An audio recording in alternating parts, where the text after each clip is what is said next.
दोस्तों, डर कभी बाहर ही नहीं बल्कि हमारे आसपास भी होता है। आज की कहानी हमें शेयर करी है हमारी सब्सक्राइबर रोहित ने। जो बात उन्होंने खुद देखी वो आज तक भूल नहीं पाए। रोहित तब 12 साल के थे। वो एक छोटे से गांव में छोटी सी फैमिली के साथ रहते थे। लेकिन उनके जो पड़ोस में आंटी रहती थी उनके बारे में पूरे मोहल्ले में अजीब बातें हुआ करती थी।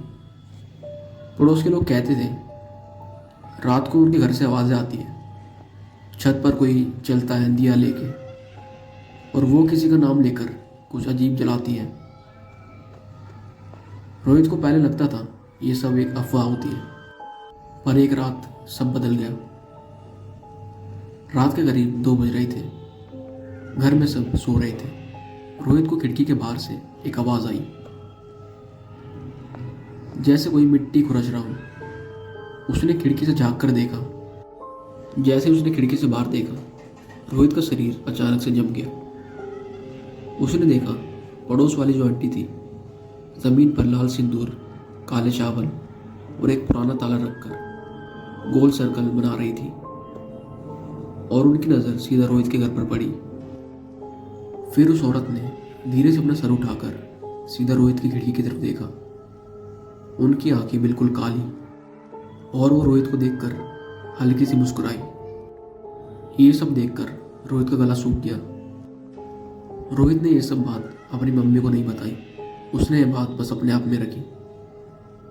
उस रात के बाद से रोहित के घर में अजीब सी नेगेटिव वाइब आने लगी। रोहित को लगता था जैसे कोई उसे बार बार देख रहा हो। 2 दिन बाद रोहित की दादी अपने गांव से आई थी। रोहित की दादी ने उनके घर में थोड़ा ही टाइम गुजारा था। उन्होंने सीधा ही रोहित की माँ से पूछा, पड़ोस वाली औरत कब से यहाँ रहती है? रोहित की माँ बोली, करीब 5 साल से। रोहित की दादी ये सुनकर अचानक से चुप हो गई। उनकी आवाज़ नीचे हो गई। वो घर पहले एक तांत्रिक का था, और वो औरत उसी का काम चलाती है।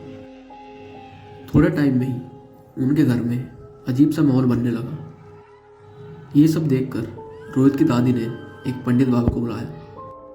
उन बाबा ने कुछ नहीं पूछा, सिर्फ रोहित के नाम का एक कागज जला दिया। आग का रंग जैसे ही हरा हुआ, पंडित जी ने कहा इसका नाम उस सर्कल में बंद कर दिया गया था। धीरे धीरे इसकी जिंदगी टूट जाती। जब धीरे धीरे पूजा खत्म हुई, पंडित ने सिर्फ एक बात बोली, वो औरत फिर से कोशिश करेगी तुम्हारे परिवार पे ब्लैक मैजिक करने की। रात के समय खिड़की कभी मत खोलना, और ना ही अपने घर से बाहर जाना।